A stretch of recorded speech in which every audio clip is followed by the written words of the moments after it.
السلام علیکم ورحمۃ اللہ وبرکاتہ۔ محترم سامعین، آج میں آپ کو ایک سبق آموز واقعہ سناتا ہوں جس کا عنوان ہے سچی توبہ نے نصوح کو بادشاہ بنا دیا۔ نصوح ایک عورت نما آدمی تھا، باریک آواز، بغیر داڑھی اور نازک اندام مرد۔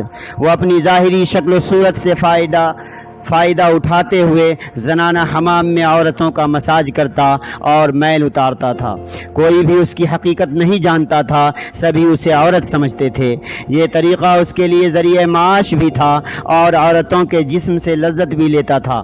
کئی بار ضمیر کی ملامت کرنے پر اس نے اس کام سے توبہ بھی کر لی، لیکن ہمیشہ توبہ توڑتا رہا۔ ایک دن بادشاہ کی بیٹی حمام گئی۔ حمام اور مساج کرنے کے بعد پتہ چلا کہ اس کا گرا بہا گوہر یعنی موتی یا ہیرا کھو گیا ہے۔ بادشاہ کی بیٹی نے حکم دیا کہ سب کی تلاشی لی جائے۔ سب کی تلاشی لی گئی، ہیرا نہیں ملا۔ نصوح رسوائی کے ڈر سے ایک جگہ چھپ گیا۔ جب اس نے دیکھا کہ شہزادی کی کنیزیں اسے ڈھونڈ رہی ہیں تو سچے دل سے خدا کو پکارا اور خدا کے بارگاہ میں دل سے توبہ کی اور وعدہ کیا کہ آئندہ کبھی بھی یہ کام نہیں کروں گا۔ میری لاج رکھ لے مولا، میری لاج رکھ لے مولا۔ یہ دعا مانگ ہی رہا تھا کہ اچانک باہر سے آواز سنائی دے کہ نصوح کو چھوڑ دو، ہیرا مل گیا ہے۔ نصوح نم آنکھوں سے شہزادی سے رخصت لے کر گھر آ گیا۔ نصوح نے قدرت کا کرشمہ دیکھ لیا تھا اور ہمیشہ کے لیے اس کام سے توبہ کر لی۔ کئی دنوں سے حمام نہ جانے پر ایک دن شہزادی نے بلاوا بھیجا کہ حمام آ کر میرا مساج کرے، لیکن نصوح نے بہانہ بنایا کہ میرے ہاتھ میں درد ہے، میں مساج نہیں کر سکتا ہوں۔ نصوح نے دیکھا کہ اس شہر میں رہنا اس کے لیے مناسب نہیں ہے۔ سبھی عورتیں اس کو چاہتی ہیں اور اس کے ہاتھ سے مساج لینا پسند کرتی ہیں۔ جتنا بھی غلط طریقے سے مال کمایا تھا سب غریبوں میں بانٹ دیا اور شہر سے نکل کر کئی میل دور ایک پہاڑی پر ڈیرا ڈال کر اللہ کی عبادت میں مشغول ہو گیا۔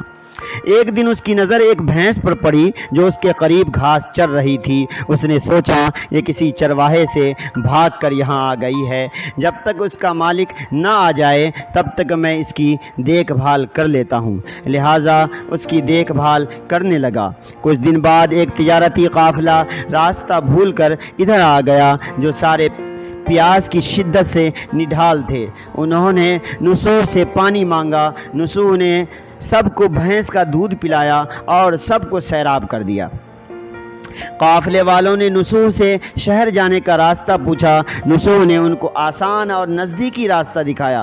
نصوح کے اخلاق سے متاثر ہو کر تاجروں نے جاتے ہوئے اسے بہت سارا مال بطور تحفہ دیا۔ نصوح نے ان پیسوں سے وہاں کنواں کھدوایا۔ آہستہ آہستہ وہاں لوگ بسنے لگے اور عمارتیں بننے لگیں۔ وہاں کے لوگ نصوح کو بڑی عزت اور احترام کی نگاہ سے دیکھتے تھے۔ رفتہ رفتہ نصوح کی نیکی کے چرچے بادشاہ تک جا پہنچے۔ بادشاہ کی دل میں نصوح سے ملنے کا اشتیاق پیدا ہوا۔ اس نے نصوح کو پیغام بھیجا کہ بادشاہ آپ سے ملنا چاہتے ہیں، مہربانی کر کے دربار میں تشریف لے آئیں۔ جب نصوح کو بادشاہ کا پیغام ملا اس نے ملنے سے انکار کر دیا اور معذرت چاہی کہ مجھے بہت سارے کام ہیں، میں نہیں آ سکتا۔ بادشاہ کو بہت تعجب ہوا، مگر اس بے نیازی کو دیکھ کر ملنے کی طلب اور بڑھ گئی۔ بادشاہ نے کہا کہ اگر نصوح نہیں آ سکتے تو ہم خود اس کے پاس جائیں گے۔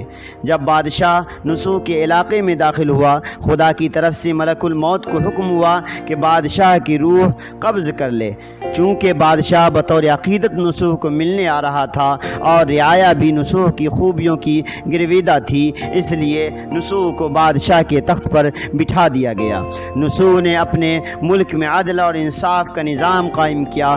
وہی شہزادی جسے عورت کا بھیس بدل کر ہاتھ لگاتے ہوئے بھی ڈرتا تھا، اس شہزادی نے نصوح سے شادی کر لی۔ ایک دن نصوح دربار میں بیٹھا لوگوں کی داد رسی کر رہا تھا کہ ایک شخص وارد ہوا اور کہنے لگے کہ کچھ سال پہلے میری بھینس گم ہو گئی تھی، بہت ڈھونڈا مگر نہیں ملی۔ برائے مہربانی میری مدد فرمائیں۔ نسو نے کہا کہ تمہاری بھینس میرے پاس ہے، آج جو کچھ میرے پاس ہے وہ تمہاری بھینس کی وجہ سے ہے۔ نسو نے حکم دیا کہ اس کے سارے مال اور دولت کا آدھا حصہ بھینس کے مالک کو دیا جائے۔ وہ شخص خدا کے حکم سے کہنے لگا، اے نسو، جان لو نہ میں انسان ہوں اور نہ ہی وہ جانور بھینس ہے، بلکہ وہ دو فرشتے ہیں تمہارے امتحان کے لیے آئے تھے۔ یہ سارا مال اور دولت تمہارے سچے دل سے توبہ کرنے کا نتیجہ ہے، یہ سب کچھ تمہیں مبارک ہو۔ وہ دونوں فرشتے نظروں سے غائب ہو گئے۔ اسی وجہ سے سچے دل سے توبہ کرنے کو توبۃ النصوح کہتے ہیں۔ تاریخ کی کتب میں نصوح کو بنی اسرائیل کے ایک بڑے عابد کی حیثیت سے لکھا گیا ہے۔ سبق: نصوح رزق کمانے کے لیے اللہ کا نام لے کر پسندیدہ کام کیا کرتا تھا۔ جب وہ کام اللہ کے خوف کی وجہ سے چھوڑا تو اللہ تبارک و تعالی نے رزق کے اسباب پیدا کیے اور بادشاہ حد تک عطا فرما دی۔ حرام طریقے سے لذت حاصل کرنا چھوڑا تو اللہ تبارک و تعالی نے نکاح میں شہزادی دے دیا۔ اللہ تعالی سب کو توبہ کرنے اور تادم مرگ اس توبہ پر قائم رہنے کی توفیق عطا فرمائے۔ آمین والسلام۔